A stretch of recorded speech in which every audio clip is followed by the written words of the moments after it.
Ya, selamat pagi teman-teman. Pagi. Ya, terima kasih atas perhatiannya sudah mengingat saya kalau saya ternyata belum tampil. Bukan terima kasih, guys, tidak mau. Ya, jadi di sini saya akan memaparkan tentang sesi latih usia yang saya buat. Jadi mungkin ketika Bapak Ibu kemarin berbagi tentang pengalaman hidup saat membuat latih usia, jadi saya langsung insecure. Bapak-bapak ibu ini kok kuat sekali ya. Terus saya ternyata selama ini saya yang terlalu merasa tertindas, merasa mungkin kurang adil hidupnya dari Tuhan. Ternyata masih ada yang lebih mungkin agak susah dari saya. Tapi itu mungkin karena perbedaan zaman atau Berat samar. Ya, jadi kemarin Bapak Ibu dong lahir tahun 81. Jadi mungkin ada yang sudah Beda zaman. Seumuran dengan mama saya.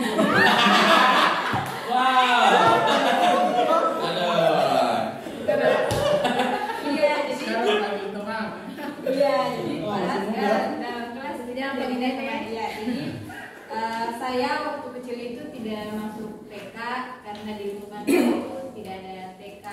Saya langsung masuk SD pada tahun 2000. Saya baru masuk di SD.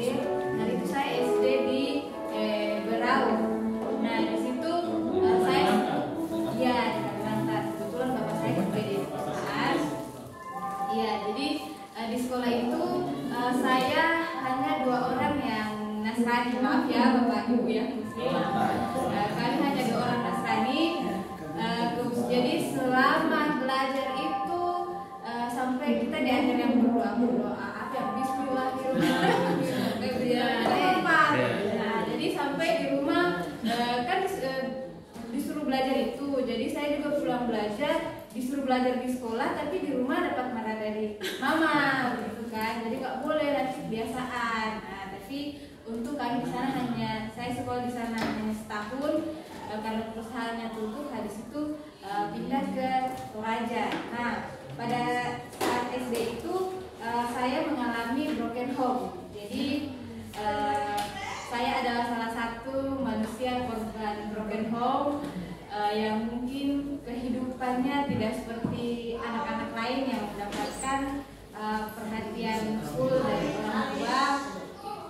Jadi di situ orang tua saya bercerai itu pas saya kelas 3 SD. Kemudian saya langsung saya tidak ikut papa saya, mama saya juga tidak ambil. Jadi saya tinggal awalnya dengan saudara mama saya. Terus setahun kemudian mungkin terjadi perdebatan antara orang tua, saya diambil oleh keluarga bapak saya lagi. Jadi terus saya tinggal di keluarga bapak saya.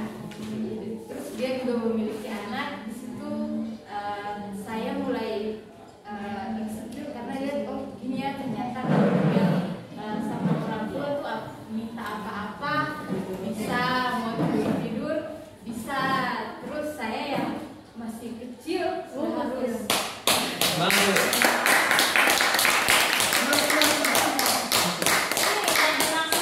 kebutuhan dasar tuh itu. Dia itu bertahan hidup dulu. Terus kasih sayangnya sudah diberikan apa belum dasarnya, sebelum dia tergerak, dia harus terpenuhi dulu bertahan hidupnya. Terus yang kedua, kasih sayangnya udah terpenuhi apa belum. Terus yang ketiga, kekuasaan. Dia itu berhak menentukan sesuatu, yaitu kekuasaan, dasar manusia itu. Terus selanjutnya kesenangan, dia udah senang belum sih waktu itu, sebelum dia tergerak, dia harus senang dulu, bahagia dulu, iya enggak? Itu. Terus yang kelima, kebebasan, dimana dia itu ikut orang lain. Apa dia merasa bebas? Dia tertekan. Nah, sebelum kita tergerak, itu 5 dasar itu harus terpenuhi dulu. Ini yang saya maksud. Dari sini ada gambaran 5 dasar. Iya. Kita applause untuk menguatkannya. Ya. Semangat Ibu. Iya, jadi di situ bayangkan saya lihat anak-anak sekarang, apalagi datang di Papua, saya lihat oh beda ya anak-anak di tempat saya sama anak-anak yang di sini. Mereka dari SD sampai SMA pun mereka tidak pernah bantu orang tua, jadi mereka hampir tidur, ada yang orang tuanya sumbang pagi-pagi masak buat mereka tuh padahal mereka tidur bangun tinggal makan di sekolah. Dibandingkan saya waktu SD kelas 3 bangun harus cuci piring sambil masak air sambil cuci piring baru pergi ke sekolah. Kemudian di sekolah juga saya agak tersisihkan karena mereka tahu kalau saya dari keluarga yang broken home, jadi kayak jarang yang mau berteman dengan saya kecuali ada satu orang mungkin dia pendatang, mamanya bukan orang asli itu pendatang, jadi dia yang berteman dengan saya. Nah di situ mungkin karena itu saya itu didewasakan oleh situasi. Dewasa bukan pada waktu menginjak usia dewasa, tapi masih usia yang mungkin memang masih sangat belia. Kemudian pas masuk kelas 5 saya sudah mulai aktif di kegiatan di gereja. Entahlah mungkin itu memang bergerak inisiatif dari dalam hati untuk aktif di kegiatan. Mungkin saya senang ikut kegiatan-kegiatan yang kayak LKPD, kegiatan-kegiatan gereja. Namun di rumah saya kadang mendukung, kadang tidak, karena harus selesaikan pekerjaan rumah dulu, harus makan ternak, selesai menyapu dulu. Padahal ini saya tinggal sama tante sama nenek. Biasanya orang kalau tinggal sama nenek kan kasih saya. Saya berbeda, entahlah mungkin dulu bapak saya anak yang badas, jadi mungkin mamanya tidak suka, jadi dilampiaskannya ke saya. Kemudian masuk pada tahun 2005 saya masuk SMP. Di situ teman-teman saya di situ mereka selalu ikut namanya les dan pokoknya mereka banyak kegiatan. Tapi saya tidak, pokoknya sekolah pulang dulu pas masih SMP. Pokoknya fokus dengan menyelesaikan pekerjaan di rumah, bantu pokoknya pekerjaan rumah, tidak sempat ke sawah sih karena memang tidak bisa. Kemudian di SMP mulai kelas 3 mulai lihat oh ternyata organisasi itu bagus ya. Bagaimana kenapa ketua OSIS SMP ini bisa terpilih jadi ketua OSIS? Oh ternyata pada saat masa orientasi harus aktif ya, dikenal sama guru. Sudah itu pelajaran yang sambil pas SMP. Kemudian pas tahun 2008 saya masuk SMA. Kemudian pas SMA saya memang sementara orientasi saya memang sengaja menonjolkan diri biar langsung dikenal sama teman-teman sama guru-guru. Kemudian pas kelas 1 saya langsung masuk jadi bendahara OSIS. Kelas 2 SMA saya terpilih jadi ketua OSIS. Kekuasaan dia berarti mencari kekuasaan. Ya, kemudian di situ ketika menjadi ketua OSIS saya berpikir itu sangat menyenangkan, pasti terkenal wow ini situasi OSIS kita. Namun di balik itu banyak yang membenci saya ternyata. Karena apa? Ketika melakukan sweeping kan dilarang, yang biasa anak SMA kan senang pakai baju jati, apalagi cewek-cewek dengan rok yang di atas lutut. Itu kan dari kesiswaan memang harus disuruh pokoknya harus diberat, itu makeup harus diambil, yang roknya pendek harus digunting biar tidak pakai lagi. Jadi saya langsung dilihat sini sama teman-teman saya pas SMA.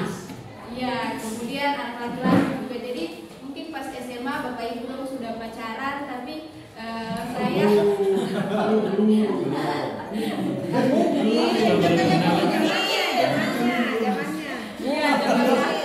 zaman kami SMA itu teman saya sudah banyak sekali yang namanya punya mantan. Iya, saya teman laki-laki saya banyak karena mungkin cari perhatian biar tidak dapat sweeping ya. Jadi teman laki-laki saya banyak tapi perempuannya sedikit. Tapi saya tidak punya pacar.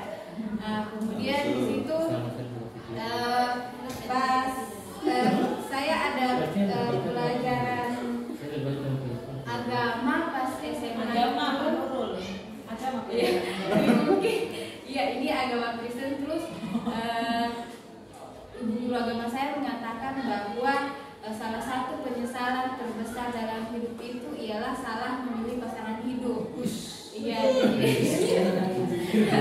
kata-katanya memang. iya itu dikatakan guru saya. Jadi itu saya langsung kok, oh aku kayak ibu, berarti mama dan papa saya mengalami hal itu karena ya intinya otomatis mereka salah memilih pasangan hidup, makanya mereka bercerai. Nah di situ saya mulai berdoa sama Tuhan, pokoknya saya tidak mau mengulangi sejarah yang pernah dilakukan oleh orang tua saya. Berarti dia sudah bisa berdamai dengan diri sendiri. Makanya Ya, bagus. Ya, jadi pokoknya saya berdoa entahlah. Kemudian pas masuk kuliah saya mulai dapat teman satu, terus ya sudahlah di situ saya baru mulai punya pacar dan berdoa Tuhan saya tidak mau punya yang namanya mantan. Iya pokoknya entah bagaimana sih, kayak malu saja, malu kalau namanya ketemu mantan. Ada teman saya yang bangga karena punya mantan banyak, tapi entahlah mungkin karena saya faktor psikologis, jadi kayak saya tidak mau yang namanya punya mantan. Jadi entahlah mungkin karunia Tuhan juga, doa-doa saya terjawab. Saya dikirimkan seorang suami yang pokoknya yang memang sesuai dengan kriteria saya, yang aktif di gereja, pintar IT juga, pokoknya dibutuhkan oleh teman sekerjanya, pokoknya bisa dikenal oleh masyarakat, dia bertalenta. Jadi di gereja juga dipanggil karena bisa main musik. Kemudian dia pernah kerja di SMP 1. Dia yang pertama kali buat arkas SMP 1 pas dia datang ke Papua. Jadi kami itu pacaran selama 9 tahun. Iya, kami LDR. Iya, kami LDR selama 4 tahun. Jadi pacarannya itu ya 9 tahun. Kami menikah kemarin 2019. Namun sekarang kami belum dikasih kepercayaan untuk semoga segera anak. Ya, jadi yang ingin saya sampaikan bahwa mungkin memang dalam hidup ya kita perlu bersyukur aja, jangan selalu melihat ke atas, namun ya kita melihat ke bawah saja, biar tidak selalu merasa kekurangan, namun selalu merasa bersyukur. Karena saya dengar ceritanya Bapak Ibu, ternyata bukan cuma saya yang mengenaskan hidupnya zaman itu mengenaskan. Bukan lagi sih, tapi pas lihat apalagi ceritanya Bapak Lela, terus ceritanya Ibu Devi yang tidak sama Ibu Her yang tidak diizinkan kuliah. Ya saya diizinkan kuliah, tapi mungkin Ibu belum dapat kasih sayang dari mama papa, sampai sekarang begitu mama papa, tapi saya kekurangan itu. Saya diizinkan kuliah, tapi ya saya tidak bertumbuh dengan kasih sayang dari kedua belah pihak. Jadi mari kita sama-sama bersyukur apapun yang sudah kita dapat sampai pada saat ini. Masih depan Mbak Eka. Jadi di situ di dalam ceritanya Mbak Eka ini sinkron dengan modul ini, struktur modul 1.2 yang dimana di situ trapesium usia itu sinkron dengan perkembangan. Jadi tahap perkembangan sebelum kita bergerak itu kita harus memenuhi 5 kebutuhan dasar. Yang tadi dikatakan bertahan hidup di sini, maksudnya ketika kita tergerak itu bagaimana kita itu dipenuhi. Ternyata bertahan hidupnya Mbak Eka itu dia harus mengalami apa yang namanya broken home. Makan saja dia harus ikut tantenya. Dan itu tidak hanya satu, ternyata tidak hanya bertahan hidup, dia tidak hanya tinggal di tempat tantenya saja, tidak hanya makan di tempatnya tantenya saja. Bertahan hidup di situ ternyata ada kebutuhan lain yang harusnya didapatkan oleh Mbak Eka, seperti kasih sayang. Ternyata di situ di tempat tantenya dia tidak mendapatkan, tapi karena dia itu cerdas, pintar, dia itu bisa melalui itu berdamai dengan diri sendiri. Dia akhirnya kasih sayang itu bisa dia dapat ketika dia memiliki kekuasaan. Wah, aku ternyata disenangi ya, walaupun ada beberapa yang tidak suka, tapi di situ merasakan kan kasih sayang kan, walaupun tidak dari orang tua gitu. Nah, selanjutnya kesenangan. Tadi Mbak Eka menyampaikan, ketika saya menjadi ketua OSIS, saya merasa senang dan bangga karena saya terkenal. Itu memang kodratnya manusia, kebutuhan dasar kita.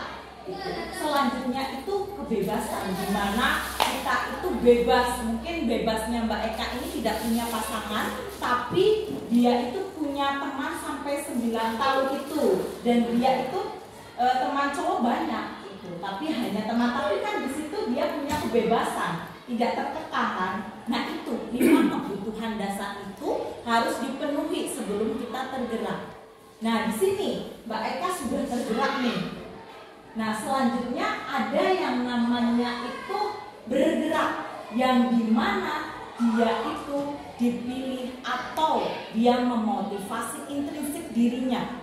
Ketika trapesium usia dia mengalami kebutuhan dasar itu, ada beberapa yang tidak terpenuhi, tapi dia bisa berdamai dengan diri sendiri, memotivasi intrinsik diri sendiri. Itu memenuhi dengan cara yang lain, cari solusi ketika aku tidak bisa dipenuhi kasih sayangnya oleh orang tua, maka aku cari yang lain seperti tadi. Itu udah masuk ke motivasi intrinsik. Berarti dia sudah bisa melewati, makanya dia bisa jadi ketua OSIS. Ketika bergerak ternyata tidak semudah itu. Sudah bergerak tidak semudah itu. Tidak semua orang memberikan kasih sayang. Ternyata ketika ada aturan sekolah, disitulah tantangannya. Ada sandungan atau kerikilnya. Ketika merangkul, di rangkulan itu ada 5 peran guru penggerak. Ketika sudah bergerak, sudah dapat motivasi intrinsik, kita kan mau menggerakkan. Misal ketua OSIS mau menggerakkan seseorang, ya kan? Kita harus punya 5 peran itu. Nah, 5 peran guru penggerak itu salah satunya pemimpin pembelajar yang mau belajar terus-menerus. Belajar itu sepanjang hayat. Pasti Mbak Eka waktu menjadi ketua OSIS belajar terus kan? Nggak stuck. Iya, memimpin seseorang, memimpin satu sekolahan, murid-murid satu sekolahan pasti selalu dari gimana sih caranya biar dipercaya, biar mereka itu mau apa yang saya perintahkan, pasti belajar terus mencari informasi itu kan. Nah itu pemimpin pembelajar, pemimpin yang selalu mau belajar sepanjang hayat, belajar dimanapun, kapanpun, dengan siapapun itu. Yang kedua, coach bagi guru lain atau coach bagi teman-temannya. Nah di sini seorang pemimpin ini kan pernah memimpin, iya di OSIS pernah memimpin. Itu coach, dia itu contoh seperti Tutwuri Handayani. Apa itu? Di belakang mendorong, di tengah memberi motivasi, di depan mencontoh. Ya, itu harus bisa jadi coach guru yang lain atau murid yang lain waktu jadi OSIS. Terus yang ketiga, mendorong kolaborasi. Ini penting. Ketika Pak La tadi ada hambatan itu, kenapa ya ketika saya pengen ini kok mereka nggak percaya atau saya terhambat ini? Kolaborasi. Pentingnya kolaborasi itu misal ketika OSIS itu membutuhkan sesuatu atau kerjasama atau dia itu minus, dananya minus, tapi di situ dia harus bisa kolaborasi dan komunikasi. Oh, kamu bawa ini ya, alat tulis ya. Misal tidak ada dana di OSIS, kamu bawa alat tulis, kamu ada apa? Atau misal kita butuh apa, teman-teman butuh, kita kolaborasi. Oh, kamu kendaraannya ya, oh kamu spidolnya ya. Nah, akhirnya kita tidak mengeluarkan budget kan. Itu yang namanya kolaborasi. Mungkin nanti kalau di lingkup sekolah atau kepala sekolah lebih besar kolaborasinya. Ini kan lingkup OSIS ya. Nah, mewujudkan student agensi, di mana itu kita punya mewujudkan student agensi perubahan untuk semuanya.